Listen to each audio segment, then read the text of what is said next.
जमाना कदीम में किसी रियासत पर एक बादशाह हुकूमत करता था। वो बादशाह एक अच्छा और नेक दिल इंसान था, लेकिन ज्यादा अक्लमंद न था। इसीलिए उसे हमेशा होशियार और समझदार लोगों की तलाश रहती थी, ताकि उसकी रियाया बेहतर हो और मुल्क तरक्की करके दुश्मनों को अपना गुलाम बना सके। बादशाह की अपनी मौजूदा रियाया भी उसे कुछ खास कारामद महसूस न होती थी। वो लोग सिर्फ मशवरे देते थे और उसके बदले तनख्वाहें वसूल करते थे, मगर उनके मशवरों में वो तासीर न थी जो बादशाह चाहता था। ये सोच अक्सर उसे बेचैन रखती। एक दिन बादशाह ने इसी उलझन से निजात के लिए अपने दरबारियों के साथ जंगल की सैर का इरादा किया। शायद कुदरत ही उसे किसी जवाब तक ले जाए। बादशाह जंगल पहुंचे और खूब सैर व तफरीह के बाद वापसी का सफर शुरू किया, तो रास्ते में उनकी नजर एक अजीब मंजर पर पड़ी। एक शख्स एक बड़े दरख्त के नीचे बैठा हुआ था और वो खुद से बातें कर रहा था, जो दूर से पागल और अजीब सा लग रहा था। ये देखकर बादशाह रुक गए। उनके दिल में ख्याल आया कि या तो ये शख्स पागल है या फिर गैर मामूली जहानत का मालिक, जो अपनी ही दुनिया में गुम रहता है। तजस्सुस के मारे बादशाह अपने दरबारियों समेत उस शख्स के करीब जा पहुंचे और उससे गुफ्तगू शुरू कर दी। वो शख्स बज़ाहिर आधा पागल लगता था, लेकिन उसकी बातों में एक अजीब किशिश थी। बादशाह ने नरमी से सवाल किया, ऐ नौजवान, क्या तुम पागल हो जो खुद से बातें कर रहे हो? ये पागल बादशाह की पूरी सल्तनत बचाएगी, इस बात का किसी को गुमान तक नहीं था। लिहाजा पागल शख्स ने मुस्कुराकर जवाब दिया, पागल तुम हो और तुम्हारा सारा रियाया। मैं तो बिल्कुल ठीक हूं। मैं तो सिर्फ ये चाहता हूं कि इस जंगल को काटकर यहां शानदार महल्लात तामीर किए जाएं और उन महल्लात का बादशाह मैं खुद बनूं। उसकी बात में अजीब एतमाद और बेबाकी थी, जो किसी आम पागल के बस की बात न लगती थी। बादशाह और दरबारी उसके जवाब पर हैरान रह गए, क्योंकि ऐसे जुमले या तो किसी दीवाने के होते हैं या फिर किसी ऐसे शख्स के जो दलेर और गैर मामूली जहानत का मालिक हो। बादशाह कुछ देर तक खामोशी से उसे देखता रहा, फिर दरबारियों से उस शख्स के बारे में मशवरा किया, तो उनके अंदर छिपे लालच ने फौरन सर उठा लिया। वो आपस में चुपके चुपके बातें करने लगे। किसी के दिल में यह खदशा था कि अगर यह शख्स बादशाह का मुशीर खास बन गया तो हम उसके ताबे बन जाएंगे और हमारी अहमियत भी कम हो जाएगी। धीमे से एक दरबारी ने कहा, यह खतरा है, कहीं ऐसा ना हो कि ये हम सब पर हावी हो जाए। दूसरे ने जल्दी से बोला, नहीं, ये तो आधे से ज्यादा पागल है। होशियारी की तो इससे बिल्कुल उम्मीद न रखनी चाहिए। लिहाजा बादशाह को कहे कि उसे अपने साथ ले जाए। दरबारियों का मानना था कि यह शख्स हमारा क्या बिगाड़ लेगा, लेकिन खुदा को कुछ और ही मंजूर था। बिलाखिर दरबारियों ने बादशाह को यह मशवरा दिया कि उसे महल ले जाया जाए। अगर बहादुर निकला तो काम आएगा, और अगर वाकई पागल हुआ तो उसे बाद में छोड़ देंगे। बादशाह ने दरबारियों की राय पर अमल करते हुए बिस्मिल्लाह कहा और कुछ दबाव डालकर उस शख्स को अपने साथ चलने पर आमादा कर लिया। मगर रास्ते में अचानक उस शख्स ने घोड़े को दूसरी सिम्मत मोड़ दिया और कोशिश की कि भाग जाए। बादशाह और उसके दरबारी फौरन उसके पीछे लगा दिए। ताक़ब करते हुए वो उसे दोबारा काबू में ले आए और उसी रास्ते से महल की जानिब रवाना हो गए। जैसे ही वो महल पहुंचे तो हैरत अंगेज तौर पर वहां लोगों की भीड़ जमा थी। सब खुशी से नारे लगा रहे थे और बादशाह को मुबारकबाद दे रहे थे। बादशाह और उसके दरबारी ये देखकर हैरान रह गए और पूछा, ये किस बात की मुबारकबाद है?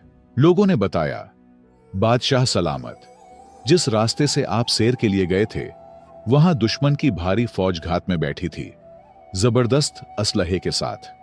हमें तो यकीन हो गया था कि आप कभी वापस नहीं आएंगे। यह सुनकर सबकी आंखों में हैरत, शुक्र और फिक्र की मिली जुली कैफियत नुमायां थी। लोगों ने फिर खुशी से कहा, बादशाह सलामत, आप तो बहुत होशियार निकले, आपने रास्ता बदल लिया। बादशाह ने खामोशी से उस पागल शख्स की तरफ देखा और दिल में सोचा कि यह शख्स वाकई मामूली नहीं, कुछ खास है।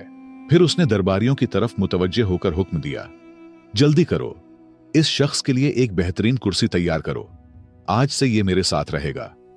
दरबारी, जो पहले ही दिल में डरे हुए थे, फौरन बोल पड़े, बादशाह सलामत, ये शख्स तो पागल है, ऐसा ना हो कि आपको नुकसान पहुंचा दे। आपके साथ तो हम जैसे अक्लमंद लोगों को होना चाहिए। मगर बादशाह ने उनकी बात को रद्द करते हुए संजीदगी से कहा, नहीं, ये शख्स तुम सबसे ज्यादा ज़हीन है। चुपचाप होकर हमें खतरनाक दुश्मन से बचाया। ये होता है ज्यादा ज़हीन लोगों की निशानी। अगर ये ना होता तो तुम में से किसी को खबर भी ना होती कि रास्ते में दुश्मन घात लगाए बैठा है। हमारी सलामती इसी की होशियारी की बदौलत है। ये सुनकर पागल मुस्कुराया और फख्र से बादशाह के पहलू में रखी कुर्सी पर बैठ गया। मगर इस लम्हे से महल में एक नया तनाजा जन्म लेने लगा। दरबारी, जो सदियों से नस्ल दर नस्ल उन कुर्सियों पर बैठते आए थे, किसी सूरत ये गवारा न कर सके कि एक अजनबी, और वो भी पागल कहलाने वाला, उनके बराबर आ बैठे। वो दिल ही दिल में जलने लगे और उस शख्स के खिलाफ साजिशों का जाल बनने लगे। लेकिन जिसे अल्लाह ताला इज्जत अता करे, उसे दुनिया की कोई ताकत गिरा नहीं सकता। इज्जत व जिल्लत का इख्तियार सिर्फ उसी के हाथ में है। ये कहानी सुनकर आपका अल्लाह की कुदरत पर यकीन और भी पुख्ता हो जाएगा। अल्लाह बादशाह को गिराकर फकीर बना सकता है और पागल को बादशाह बना सकता है। और जब वो किसी को बुलंद करना चाहे तो दुनिया की सारी साजिशें नाकाम हो जाती हैं। दरबारियों की साजिशें, उनका हसद और मुखालफत उस पागल को इज्जत कैसे देता है, आइए जानते हैं। एक दिन सुबह जब महल में दरबार सजा हुआ था, रियाया के चंद अफराद आगे बढ़े और उस शख्स के पास पहुंचे जिसे सब पागल कहा करते थे। अदब से बोले, भाई साहब, आप पर सलामती हो, हम आपसे कुछ जरूरी बात करना चाहते हैं। रियाया ने बात करते हुए कहा, भाई साहब, आपको हमारे बादशाह के उसूलों और दरबारी आदाब का कुछ अंदाजा नहीं। हम तो बस ये चाहते हैं कि आप किसी गलत फहमी में कोई ऐसा कदम न उठा लें जिसकी वजह से आपको सजा भुगतनी पड़े। पागल ने हैरत से कहा, क्या मतलब, मुझे सजा मिलेगी? मैंने तो कभी नहीं कहा था कि मुझे यहां महल लाया जाए। यह कैसी मुसीबत है, मुझे वापस ले चलो। उसकी बात सुनते ही रियाया के चेहरे पर एक हल्की सी खुशी की लहर दौड़ गई। उन्हें लगा कि उनकी चाल कामयाब हो रही है, लेकिन बादशाह की डर से उसे डराकर महल से निकाल नहीं सकता, बल्कि नरमी से अपनी बात मनवाने की कोशिश करते हुए बोले, भाई साहब, आपको अंदाजा नहीं है कि अगर आप हमारी बात मानेंगे तो आपको क्या कुछ मिल सकता है। पागल, जो सजा के लफ्ज से वैसे ही खौफजदा था, फौरन घबराकर बोला, ठीक है, बताओ क्या करना है। मौका देखकर एक मुशीर, जो खुद बादशाह का करीबी मुशीर खास था और जिसकी कुर्सी अब उस पागल के जेर कब्जा थी, आगे बढ़ा और मौकारी से बोला, हमारे दरबार की रिवायत है कि दरबार का आगाज तभी होता है जब कोई शख्स बादशाह को थप्पड़ मारे या कोई ऐसा अमल करे जिससे दरबार बेदार हो जाए। पागल, जो अक्ल से बिल्कुल पैदल था, वो फौरन बोला, अरे ये तो कोई बड़ी बात नहीं, थप्पड़ किया, मैं तो बादशाह को लात भी मार सकता हूं। रियाया ने उसकी बेवकूफी पर हंसी छिपाते हुए उसे शाबाशी दी और खुशी से मजीद उकसाया। जब बादशाह कुर्सी पर बैठे तो तुम जाकर उसकी गर्दन पर जोरदार थप्पड़ रसीद करो, फिर देखना बादशाह इतना खुश होगा कि तुम्हें ढेर सारे इनामात से नवाजेगा। पागल ने भूलपन से बात मान ली। जब अगले दिन दरबार लगा और बादशाह तख्त पर बराजमान हुआ तो पागल निहायत सादगी से आगे बढ़ा और एक जोरदार थप्पड़ बादशाह की गर्दन पर दे मारा। इस जोर से बादशाह का ताज दूर जा गिरा, लेकिन जैसे ही ताज जमीन से टकराया, उसके नीचे से एक खतरनाक बिच्छू निकल आया।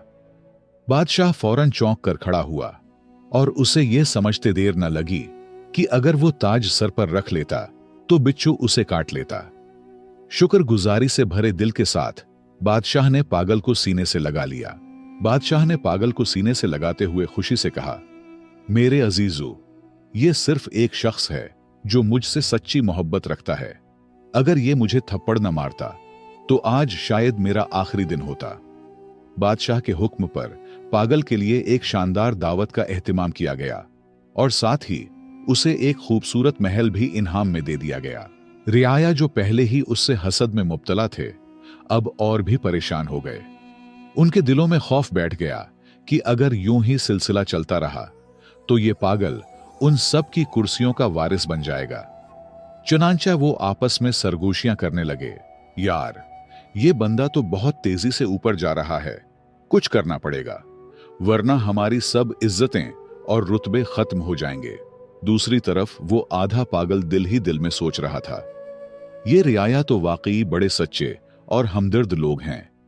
देखो कितना जबरदस्त मशवरा दिया था। खुशी खुशी उसने दिल में फैसला कर लिया कि अब से जो भी ये लोग कहेंगे वही मानूंगा। अगले दिन रियाया दोबारा मशवरा करके उस पागल के महल पहुंचे। वो सब अंदर से तप रहे थे, मगर जाहिरी चेहरों पर मुस्कुराहट सजाए बैठे थे। एक मुशीर ने नरमी से बात शुरू की, भाई साहब, कल की तरकीब कैसी लगी? अगर आप थप्पड़ न मारते तो बादशाह आप पर शक करता और शायद आपको सजा भी हो जाती। पागल, जो अब इत्मीनान से महल में रह रहा था, मुस्कुराकर बोला, हाँ बिल्कुल, आप लोग बहुत अच्छे हो, आपकी तरकीब ने मेरी किस्मत बदल दी। रियाया ने मौका गनीमत जाना और अगला जाल बिछाया। लेकिन यह तो सच है कि जिसे अल्लाह रखे उसे कौन चखे। जितना मर्जी आपके खिलाफ कोई साजिश करे, लेकिन अगर तुम सच्चे हो और अल्लाह तुम्हारे साथ है तो कोई कुछ नहीं बिगाड़ सकता। रियाया ने पागल को मुखातब करते हुए कहा, अब एक और बात सुनो। सुबह जब दरबार लगे और बादशाह कुर्सी पर बैठने लगे तो तुम फौरन उसकी कुर्सी पीछे से खींच लेना। देखना, तुम्हें आधी बादशाहत मिलेगी। यह काम आसान नहीं, लेकिन तुम तो बहादुर हो, कर लोगे। पागल जल्दी से बोला, एक क्या, मैं तो 2 कुर्सियां भी खींच सकता हूं। रियाया हस्बे मामूल उसे शाबाशी देते हुए रुखसत हुए और सुबह दरबार में वही हुआ जिसकी उन्होंने पागल को करने को कहा था। जैसे ही बादशाह तख्त पर बैठने लगा, पागल ने मौका देखकर कुर्सी पीछे खींच ली, मगर बादशाह ने खुद पर काबू रखते हुए गिरने से पहले संभल कर खड़ा हो गया। जब उसने पीछे मुड़कर देखा तो हैरान रह गया कि कुर्सी का एक पांव अंदर से पहले ही टूट चुका था। बादशाह ने फौरन पागल की तरफ देखा, उसे गले लगाया और बुलंद आवाज में सबके सामने कहा, देखो ये शख्स कितना होशियार और वफादार है।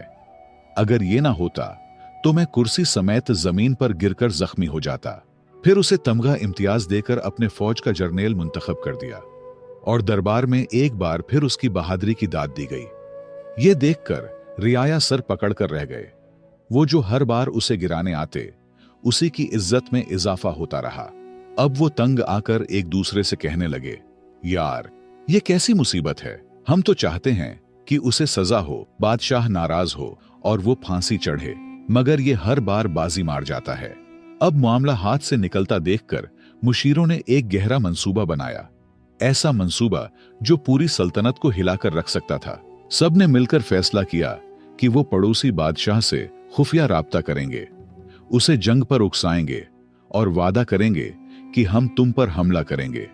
लेकिन बादशाह को इत्मीनान दिया गया कि रियाया सब आपके साथ है, सब हम संभालेंगे, बस तुमने सिर्फ हमारे जर्नील को मारना है, बाकी सब कुछ हम पे छोड़ दे। रियाया ने यह साजिशी खत भेजा और दूसरी बादशाहत की जांच पड़ताल के बाद वो राजी हो गया। अब रह गई सिर्फ एक बात, अपने बादशाह को जंग पर आमादा करना। चुनांचा रियाया ने अपने चंद आदमी जख्मी कर लिए और बादशाह के सामने आकर कहने लगे, बादशाह सलामत, हम कब तक सब्र करें? अगर कल आपको कुछ हो गया तो पूरी सल्तनत रोएगी। दुश्मन हमला आवर हो रहा है, हमें अभी फैसला करना होगा। मुख्तसर ये कि बादशाह ने जंग की ढूल बजा दी और अपने फौज को रियाया समेत जंग के लिए रवाना कर दिए। अब लश्कर का सिपा सालार पागल है, लेकिन सब मिलकर भी पागल का कुछ नहीं कर सकता, सिर्फ पुष्ट पीछे हंस रहे थे। जब वो दुश्मन मुल्क की सरहद पर पहुंचे तो वहां की फौज पूरी तैयारी के साथ मौजूद थी। दोनों जानिब की अफवाज जब जंगल में दाखिल हुए तो पागल ने हुक्म दिया, सब रुक जाओ, सबसे पहले मैं बादशाह से खुद लड़ूंगा। चूंकि वो कमांडर था, पूरी फौज रुक गई। पागल ने जोर से आवाज दी, ए बादशाह बाहर आ। दुश्मन बादशाह आया और दोनों जंगल के बीचों बीच आमने सामने खड़े हो गए। अचानक एक खूंखार शेर झाड़ियों से निकला और दुश्मन बादशाह पर हमला कर दिया। पागल, जो असल में सिर्फ तलवार चलाना चाहता था, दिल में कोई जाती दुश्मनी नहीं रखता था, फौरन आगे बढ़ा और शेर से लड़ने लगा। एक सख्त जंग के बाद उसने शेर को मार गिराया और बादशाह को जख्मी हालत में उठाकर लाया। दुश्मन बादशाह खून से लथपथ था, लेकिन जिंदा बच गया। अपनी फौज को देखकर इस बादशाह ने कहा, नहीं, लड़ाई नहीं होगी। मैं उस कमांडर को माफ करता हूं, उसने मेरी जान बचाई है। यह निहायत बहादुर और होशियार शख्स है। हम जंग नहीं चाहते। हां, जो रियाया उसके साथ आए थे उन्हें गिरफ्तार करके कैद में डाल दो। यह सुनकर पागल ने फौरन तलवार निकाली और गर्ज कर बोला, खबरदार, अगर किसी एक मुशीर को हाथ लगाया तो। बादशाह ने उसकी वफादारी देखकर दिल ही दिल में कहा, क्या कमाल का बंदा है, दुश्मनों को बचाता है और खुद को भूल जाता है। अब पागल का चर्चा पूरी रियासत में होने लगा। उसकी बहादुरी और सच्चाई ने सबके दिलों को जीत लिया। यहां तक कि बादशाह ने उसे अपनी बेटी के निकाह में दे दिया। रियाया, जो पहले ही अंदर से जले बैठे थे, ये मंजर देखकर चुप तो रहे, लेकिन हर कदम पर जिल्लत का बदला उनका मकसद बन गया। अब तो दोनों रियासतें एक बनने लगे। दोनों की दुश्मनी दोस्ती में बदल गई। लेकिन रियाया ने एक और नया जाल बनने का फैसला किया। एक दूसरे से कहने लगे, अगर इस पागल को हमने न रोका तो कल हम सब उसके गुलाम बन जाएंगे। उसे खत्म करना जरूरी है। सब ने एक जबान होकर हां कर दी। लेकिन उनमें एक बूढ़ा मुशीर भी था, तजर्बाकार और दिल का नर्म। उसने बड़ी कमाल की बात कर दी। वो उठा और निहायत संजीदगी से बोला, दोस्तों, मेरी बात गौर से सुनो। दुनिया में हर शख्स को अल्लाह ने एक खास मकाम, हैसियत और सिफत अता की है। और याद रखो, जिसे अल्लाह इज्जत देता है, दुनिया की कोई ताकत वो इज्जत छीन नहीं सकती। अगर तुमने उसे मार भी दिया तो याद रखो, उसकी इज्जत और भी बढ़ जाएगी। और अगर तुम ये समझ रहे हो कि उसके मरने से तुम्हें तुम्हारी खोई हुई कुर्सी वापस मिल जाएगी, तो तुम धोखे में हो। एक दिन सच सामने आ जाएगा और तुम सब अपने अंजाम को पहुंचोगे। लिहाजा अल्लाह की रजा पर रजा हो जाओ, इसी में हमारे लिए बेहतरी है। उसने सांस लिया और फिर नरमी से कहा, तुम सब सिर्फ एक बात समझ लो, वो बज़ाहिर पागल है, लेकिन अल्लाह ने उसे एक नायाब सिफत अता की है, किस्मत। अगर पूरी रियासत भी उसके खिलाफ हो जाए तो वो अकेला ही जीत जाएगा। लिहाजा उससे उलझने के बजाय खुद सच्चाई इख्तियार करो। सारे रियाया ने अपने हसद पर तौबा किया और कुछ वक्त बाद पागल वफात हुआ और रियाया फिर से अपने रुतबों पर फायज हुए। तो दोस्तों, ये कहानी बज़ाहिर एक फनी कहानी लगती है, लेकिन इसमें एक हकीकी सच छुपा है जैसे हमें तस्लीम करना होगा, और वो है सच्चाई, किस्मत और अल्लाह का करम। हमें भी कभी किसी से हसद नहीं करना चाहिए, क्योंकि अगर कोई किसी ओहदे या रुतबे पर फायज है और कामयाब हुआ है तो वो उनकी मेहनत का सिला हो सकता है, उसकी अच्छी किस्मत हो सकती है, या उसमें ऐसे सिफात हो सकते हैं जिसकी वजह से अल्लाह ने उसे वो इज्जत दी है। कोशिश करे वो सिफात अपनाए, मेहनत करे, सच्चाई इख्तियार करे, शायद वही इज्जत तुम्हें भी मिले। लेकिन हसद न करे। तारीख इस बात का गवाह है, मुनाफिक लोग और हसद करने वाले कभी कामयाब नहीं होते। हमेशा मैदान सच्चे लोगों का ही होता है। मुझे उम्मीद है आपने इस कहानी से बहुत कुछ सीखा होगा। हमारे चैनल पर बेहतरीन और सबक आमोज कहानियां मौजूद है। अगर आपको पसंद है तो उसे लाजमी देखें। अगर आपको यह कहानी पसंद आई हो तो लाइक करें, कमेंट में अपनी राय जरूर दें, और मजीद ऐसी दिलचस्प वो सबक आमोज कहानियों के लिए हमारे चैनल को सब्सक्राइब करके घंटी को दबाना न भूलें। आपकी हिमायत का शुक्रिया।